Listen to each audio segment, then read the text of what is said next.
வணக்கம். குருவே சரணம். இன்னைக்கு ஜாதகம் பார்க்க வந்ததுல ஒருத்தர் கேட்டை நட்சத்திரக்காரர் ஜெயிக்கவே முடியல சார் அப்படின்னு. அதற்காக தான் அந்த பதிவு. கேட்டை நட்சத்திரம் கோட்டை கட்டி ஆளும். அதற்கு சில வழிமுறைகள் உள்ளது. புதன்கிழமையில திருவெண்காடு சென்று புதன் பகவானை வழிபடுங்கள். அங்க உள்ள சூரியகுலம் சந்திரகுலத்தில் நீராடி புதன் பகவானை வழிபடுங்கள். மதுரையில் இருப்பவர்கள் மீனாட்சி சொக்கநாதரை வழிபடுங்கள். சொக்கநாதர் புதனின் அம்சம்.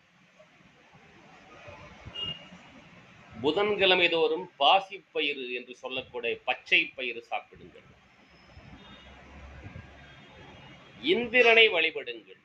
30 முக்கோடி தேவர்களின் தலைவன் இந்திரன் தான் கேட்டை நட்சத்திரத்தில் பிறந்தவர். அவர்தான் கேட்டை நட்சத்திரத்தின் தேவதை. அந்த இந்திரனை வழிபடுங்கள். ஓம் சகஸ்ரநேத்ராய வித்மஹே வஜ்ரஹஸ்தாய தீமஹி தன்னோ இந்திர பிரசோதயாத்.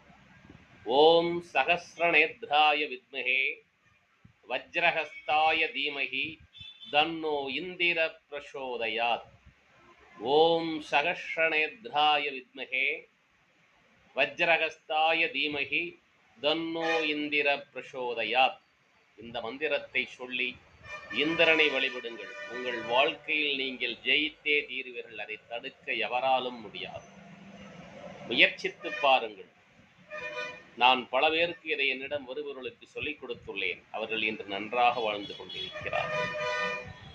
1998 முதல் இந்த மந்திரத்தை நான் என் குருநாதரிடம் கேட்டு தெரிந்து கொண்ட காலம் முதல் பல்வேறு நபர்களுக்கு நான் சொல்லிக் கொடுத்திருக்கிறேன். அவர்கள் நன்றாக இருப்பதையும் நான் பார்க்கிறேன். எனவே கேட்டை நட்சத்திரத்தில் பிறந்தவர்கள் இந்த மந்திரத்தை படியுங்கள். நீங்கள் நன்றாக இருப்பீர்கள். அத்துடன் மேலும் இன்னும் ஒரு மந்திரம் படிக்கலாம். ஓம் ஜேஷ்டாயை வித்மஹே மகா ஜேஷ்டாயை தீமஹி தன்னோ ஜேஷ்ட பிரசோதயாத்.